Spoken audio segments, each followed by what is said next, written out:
ಸ್ನೇಹಿತರೇ ನಮಸ್ಕಾರ. ನಾನು ರವೀಂದ್ರ ಜೋಶಿ. ಹಚ ಹಚ ಅಂಥೇಳಿ ನಿನ್ನೆ ಅಭಿಷೇಕ್ ಮನು ಸಿಂಘ್ವಿ ಅವ್ರನ್ನ ಓಡಿಸೇ ಬಿಟ್ರು chief justice of India Suryakant ಅವರು.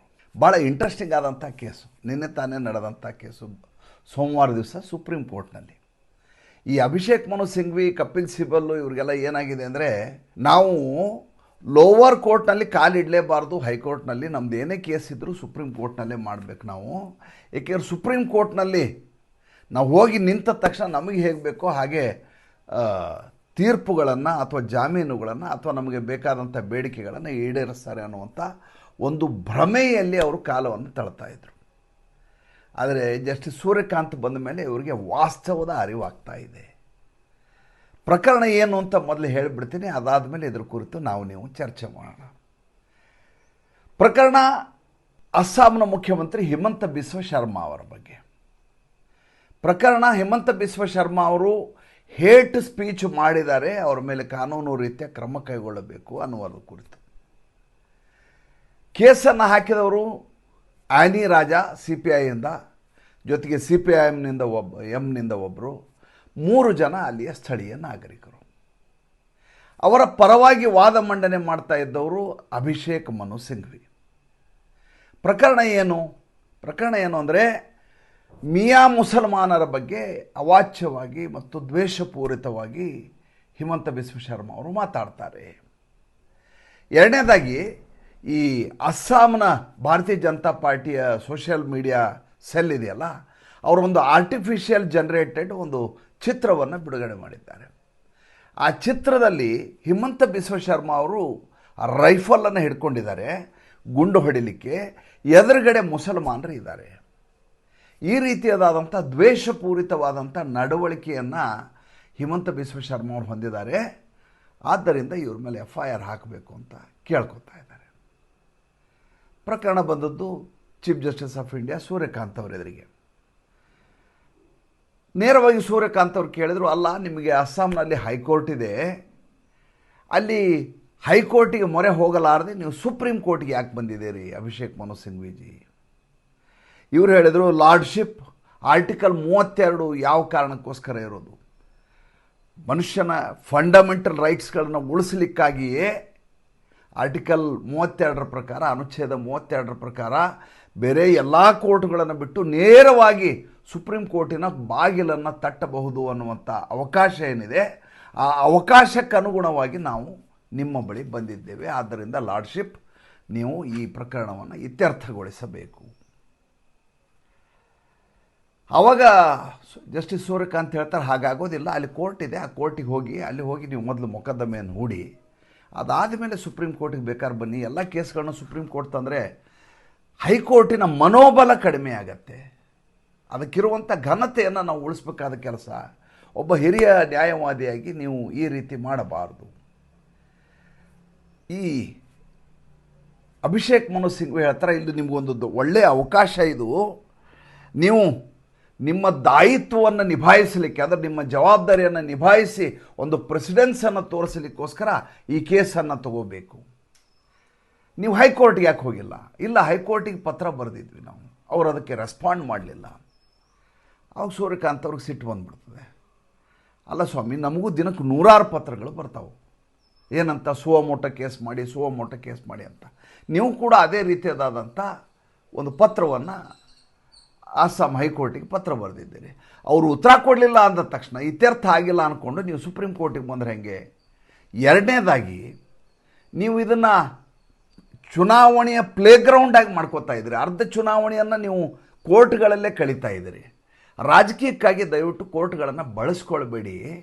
ಯಾವ ಕೋರ್ಟಿಗೆ ಹೋದರೆ ನಿಮಗೆ ನ್ಯಾಯ ಸಿಗಬೇಕು, ಆ ಕೋರ್ಟಿಗೆ ಹೋಗಿ ಅಲ್ಲಿ ಮೊದಲು ಇರಬೇಕಾದಂಥ ನ್ಯಾಯಾಂಗ ವ್ಯವಸ್ಥೆ ಏನಿದೆ ಅಲ್ಲಿ ಹೋಗಿ, ಅಲ್ಲಿ ಆಗದೇ ಇದ್ದಾಗ ನಮ್ಮ ಹತ್ರ ಬನ್ನಿ. ಅವಾಗ ಇವ್ರು ಹೇಳ್ತಾರೆ, ಇಲ್ಲ, ಇದು ಅಸ್ಸಾಂನ ಮುಖ್ಯಮಂತ್ರಿಯ ಮೇಲಿರುವಂಥ ಪ್ರಕರಣ, ಆದ್ದರಿಂದ ನೀವು ಇದನ್ನು ಅಡ್ಮಿಟ್ ಮಾಡ್ಕೋಬೇಕು, ಇದರ ಮೇಲೆ ವಿಚಾರಣೆಗೆ ಅವಕಾಶ ಮಾಡಿಕೊಡ್ಬೇಕು. ಆಗೋದಿಲ್ಲ ಅಂತ. ಮುಖ್ಯಮಂತ್ರಿ ಆಗಿಬಿಟ್ರೆ ಹೈಕೋರ್ಟ್ನಲ್ಲಿ ಅದನ್ನು ಮೊಕದ್ದಮೆ ನಡೆಸಬಾರ್ದು ಅಂತ ಎಲ್ಲಿದೆ? ಹೈಕೋರ್ಟಿನಲ್ಲಿಯೇ ನಡೆಸಬೇಕು ಆ್ಯಕ್ಚುಲಿ ಇದನ್ನು. ಇಲ್ಲ, ನೀವು ಹಿಂದೆ ಅರ್ನಾಬ್ ಗೋಸ್ವಾಮಿ ಮತ್ತು ವಿನೋದ್ ದುವಾ ಪ್ರಕರಣದಲ್ಲಿ ನೇರವಾಗಿ ಸುಪ್ರೀಂ ಕೋರ್ಟ್ಗೆ ಮೊರೆ ಹೋಗಲಾಗಿತ್ತು ಅಂತ ಹಳೆಯ ಪ್ರಕರಣವನ್ನು ಅಭಿಷೇಕ್ ಮನು ಸಿಂಘ್ವಿ ಪ್ರಸ್ತಾಪ ಮಾಡ್ತಾರೆ, ಉಲ್ಲೇಖ ಮಾಡ್ತಾರೆ.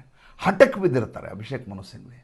ಆವಾಗ ಸುಪ್ರೀಂ ಕೋರ್ಟ್ ಹೇಳುತ್ತೆ, ಜಸ್ಟಿಸ್ ಸೂರ್ಯಕಾಂತ್ ಅವ್ರು ಹೇಳ್ತಾರೆ, ನೀವು ಯಾವ ಕೇಸನ್ನು ಉಲ್ಲೇಖ ಮಾಡ್ತಾ ಇದ್ದೀರಿ, ಯಾವ ಪ್ರಕರಣವನ್ನು ಉಲ್ಲೇಖ ಮಾಡ್ತಾ ಇದ್ದೀರಿ, ಈ ಅರ್ನಾಬ್ ಗೋಸ್ವಾಮಿ ಅವ್ರದ್ದು.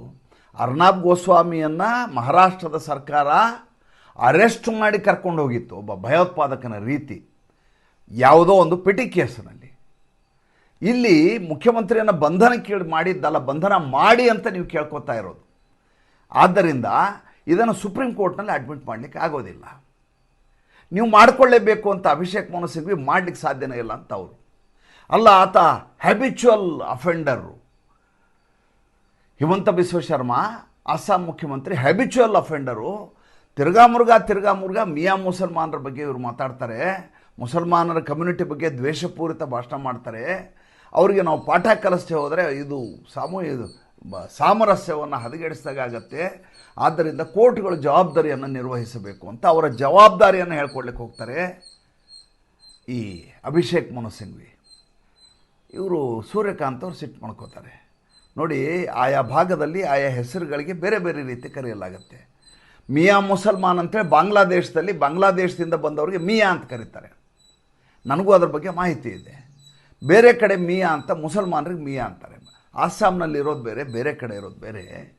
ಆಮೇಲೆ ಯಾವುದೋ ಆರ್ಟಿಫಿಷಿಯಲ್ ಇಂಟೆಲಿಜೆನ್ಸ್ನಲ್ಲಿ ಮಾಡಿರುವಂಥ ಒಂದು ಚಿತ್ರವನ್ನು ಹಾಕ್ಕೊಂಡದ್ದಕ್ಕೆ ಮುಖ್ಯಮಂತ್ರಿಯನ್ನು ಹೊಣೆಗಾರರನ್ನಾಗಿ ಮಾಡಿ ನೀವು ಈ ರೀತಿ ಬಂಧಿಸಿ ಅದಕ್ಕೆ ನಿರ್ದೇಶನವನ್ನು ಕೊಡಿ ಅಂತ ಕೇಳಿದರೆ ಅದು ಮಾಡಲಿಕ್ಕೆ ಆಗೋದಿಲ್ಲ ಅಂತ ಅಭಿಷೇಕ್ ಮನು ಸಿಂಘ್ವಿ ಹೇಳ್ತಾರೆ. ಹಾಗಾದ್ರೆ ಒಂದು ಕೆಲಸ ಮಾಡಿ, ಏನು, ನಮಗೆ ಅಸ್ಸಾಂ ಕೋರ್ಟ್ ಬೇಡ, ಬೇರೆ ಯಾವುದಾದ್ರೂ ಕೋರ್ಟ್ ಹೇಳಿ. ಚೀಫ್ ಜಸ್ಟಿಸ್ಗೆ ಸಿಟ್ಟು ಬಂದ್ಬಿಡುತ್ತೆ. ನೀವು ಕೋರ್ಟಿನ ಅವಮಾನ ಮಾಡ್ತಾ ಇದ್ದೀರಿ, ಒಂದು ಕೋರ್ಟಿನ ಮನೋಬಲವನ್ನು ಕುಗ್ಗಿಸ್ತಾ ಇದ್ದೀರಿ, ಒಂದು ಕೋರ್ಟಿನ ಘನತೆಯನ್ನು ಕಡಿಮೆ ಮಾಡ್ತಾ ಇದ್ದೀರಿ. ಅಸ್ಸಾಂ ಕೋರ್ಟ್ ಯಾಕೆ ಬೇಡ? ಅವರಿಂದ ಏನು ತಪ್ಪಾಗಿದೆ? ಅನಗತ್ಯವಾಗಿ ಒಂದು ವ್ಯವಸ್ಥೆಯ ಮೇಲೆ, ಒಂದು ಪೀಠದ ಮೇಲೆ, ಒಂದು ನ್ಯಾಯಾಂಗ ವ್ಯವಸ್ಥೆಯ ಮೇಲೆ ನೀವು ಈ ರೀತಿ ಮಾತಾಡೋ ಮೂಲಕ ಇದನ್ನು ನೀವು ಕೋರ್ಟುಗಳನ್ನು ಚುನಾವಣೆಯ ಪ್ಲೇ ಗ್ರೌಂಡ್ಗಳನ್ನಾಗಿ ಬಳಸಿಕೊಳ್ಳುತ್ತಿದ್ದೀರಿ. ಇದೇ ಶಬ್ದಗಳನ್ನು ಜಸ್ಟಿಸ್ ಸೂರ್ಯಕಾಂತ್ ಬಳಸಿದರು. ಪ್ಲೇ ಗ್ರೌಂಡ್ಗಳನ್ನಾಗಿ ಕೋರ್ಟ್ಗಳನ್ನು ಬಳಸಿಕೊಳ್ಳುತ್ತಿದ್ದೀರಿ ನೀವು. ಇದು ಸಾಧ್ಯ ಇಲ್ಲ. ಆದ್ದರಿಂದ ನೀವು ಹೈಕೋರ್ಟ್ಗೆ ಹೋಗಬೇಕು. ಮತ್ತೆ ಅಭಿಷೇಕ್ ಮನು ಸಿಂಘ್ವಿ ಹೇಳ್ತಾರೆ, ನೀವು ಹಿಂದೆ 17 ಸಲ ಸುಪ್ರೀಂ ಕೋರ್ಟ್ನಲ್ಲಿ ಈ ರೀತಿಯ ಮೊಕದ್ದಮೆಗಳನ್ನು ಆರ್ಟಿಕಲ್ 32ರ ಪ್ರಕಾರ 17 ಪ್ರಕರಣಗಳು ದಾಖಲಾಗಿ ವಿಚಾರಣೆ ನಡೆದಿದ್ದಾವೆ, ನಮ್ಮ ಕೇಸ್ ಯಾಕೆ ನಡೀಬಾರ್ದು? 17 ಸಲ ನಡೆದಿರ್ಬೋದು, 18ಕ್ಕೆ ನಾವು ಅವಕಾಶ ಕೊಡೋದಲ್ಲ, ಮಾಡಲ್ಲ ಅಂತ. ಯಾವಾಗ ಇವರು ಅಸ್ಸಾಂ ಕೋರ್ಟ್ ಬೇಡ, ಸರಿ ಇಲ್ಲ ಅದು ಅಂತ ಹೇಳ್ತಾರೋ ಆವಾಗ ಜಸ್ಟಿಸ್ ಸೂರ್ಯಕಾಂತಿಗೆ ಇನ್ನಿಲ್ಲದ ಹಾಗೆ ಕೋಪ ಬರುತ್ತೆ. ಜಾಡಿಸಿ ಕೇಸನ್ನು ವಜಾ ಮಾಡಿ ಕಳಿಸ್ತಾರೆ. ಈಗಾಗಲೇ 2 ವ್ಯವಸ್ಥೆಯ ಮೇಲೆ ವಾಗ್ದಂಡನೆ ಮಾಡುವಂಥ ಪ್ರಯೋಗ ಈಗಾಗಲೇ ಶುರುವಾಗಿದೆ. ಒಂದು, ಓಂ ಪ್ರಕಾಶ್ ಬಿರ್ಲಾ ಸ್ಪೀಕರ್, ಮಾರ್ಚ್ 9ಕ್ಕೆ ಮತ್ತೆ ಅಧಿವೇಶನ ಶುರುವಾಗುತ್ತೆ, ಮತ್ತೆ ಆ ವಿಷಯ ಪ್ರಸ್ತಾಪಕ್ಕೆ ಬರುತ್ತೆ. ಎರಡನೇದು ಜ್ಞಾನೇಶ್ ಕುಮಾರ್, ಈ ಚುನಾವಣಾ ಎಲೆಕ್ಷನ್ ಕಮಿಷನರ್ ಇದ್ದಾರೆ, ಅವ್ರ ಮೇಲೆ ವಾಗ್ದಂಡನೆ ತರಬೇಕು, ಮಹಾಭಿಯೋಗ ತರಬೇಕು ಅಂತ ಪ್ರಯತ್ನ ನಡೀತಾ ಇದೆ. ಮೂರನೇದಾಗಿ ಮತ್ತೆ ಜಸ್ಟಿಸ್ ಸೂರ್ಯಕಾಂತ್ ಮೇಲೂ ಇದೇ ರೀತಿಯಾದಂಥ ಪ್ರಯತ್ನವನ್ನು ಕಾಂಗ್ರೆಸ್ಸು ವಿಪಕ್ಷಗಳು ಮಾಡಿದರೆ ನೀವು ಅಚ್ಚರಿ ಪಡಬೇಕಾಗಿಲ್ಲ. ಹಾಗೆ ಮಾಡಲಿಲ್ಲ ಅಂದ್ಕೊಳ್ಳಿ. ಜಸ್ಟಿಸ್ ಬೇಲಾ ತ್ರಿವೇದಿ ಅವರು ಅಂತ ಇದ್ರು, ನೆನಪಿರ್ಬೇಕು ನಿಮಗೆ. ಜಸ್ಟಿಸ್ ಬೇಲಾ ತ್ರಿವೇದಿ ರಿಮಾರ್ಕೆಬಲ್ ಜಡ್ಜ್ಮೆಂಟ್ಗಳು ಕೊಟ್ಟರು. ಈ ಒಮರ್ ಖಾಲಿದ್ಗೆ ಎಷ್ಟು ಸಲ ಅಪ್ಲಿಕೇಶನ್ ಬಂದರೂ ಜಾಮೀನನ್ನು ರದ್ದು ಮಾಡಿದವರೇ ಬೇಲಾ ತ್ರಿವೇದಿ. ಹಾಗೆ ಮಾಡಿದ ಕಾರಣಕ್ಕೆ ಸುಪ್ರೀಂ ಕೋರ್ಟಿನ ಬಾರ್ ಕೌನ್ಸಿಲ್ನ ಚೇರ್ಮನ್ ಆದಂಥ ಕಪಿಲ್ ಸಿಬಲ್ ಅವರು ಎಲ್ಲ ಜಡ್ಜ್ಗಳಿಗೆ ಕೊಡಬಹುದಾದಂಥ ಬೀಳ್ಕೊಡುಗೆ ಕಾರ್ಯಕ್ರಮವನ್ನೇ ಅವ್ರಿಗೋಸ್ಕರ ಇಟ್ಕೊಳ್ಳಿಲ್ಲ.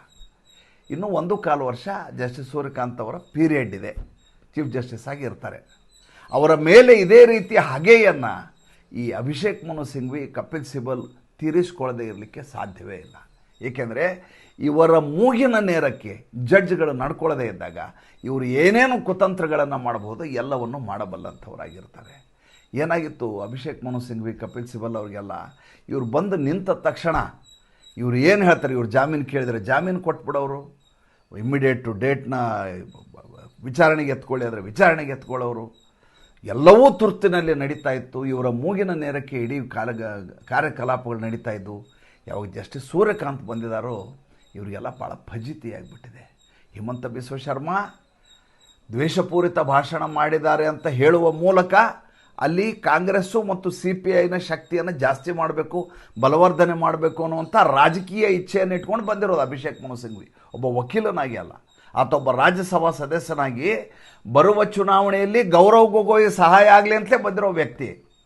ಇದನ್ನು ಚೀಫ್ ಜಸ್ಟಿಸ್ ಆಫ್ ಇಂಡಿಯಾ ಅರ್ಥ ಮಾಡ್ಕೊಳ್ಳದೆ ಇರಲಿಕ್ಕೆ ಸಾಧ್ಯ ಇದೆಯಾ? ಇಷ್ಟು ದಿವಸ ಇವರ ಪ್ರಭೃತಿತನಕ್ಕೆ, ಇವರ ಏನು ಮುಂದಾಳತ್ವಕ್ಕೆ ಹೆದರಿಕೊಂಡು ಉಳಿದ ಜಡ್ಜ್ಗಳು ಆಯ್ತು ಬಿಡು ಹೋಗಲಿ ಅಂತೇಳಿ ಶತ್ರುನಾಂ ಪ್ರಥಮ ಪೂಜ್ಯಂತೆ ಅಂತ ಒಂದು ಮಾತಿದೆ. ಆ ಪ್ರಕಾರ ಅಯ್ಯೋ ಆಗಲಿ ಬಿಡು ಅಂತ ಬಿಟ್ಬಿಡ್ತಿದ್ರು. ಈಗ ಕಾಲ ಹಾಗಿಲ್ಲ ಅನ್ನೋದಕ್ಕೆ ನಿನ್ನೆ ನಡೆದಂಥ ಈ ಬೆಳವಣಿಗೆಯೇ ಸಾಕ್ಷಿ. ಮತ್ತು ಮುಂದಿನ ಸಂಚಿಕೆಯಲ್ಲಿ ಹೊಸ ವಿಷಯದೊಂದಿಗೆ ಬರ್ತೀನಿ. ಸಂಚಿಕೆ ಇಷ್ಟ ಆಗಿದ್ದರೆ ಲೈಕ್ ಮಾಡಿ, ಫಾಲೋ ಮಾಡಿ, ಶೇರ್ ಮಾಡಿ.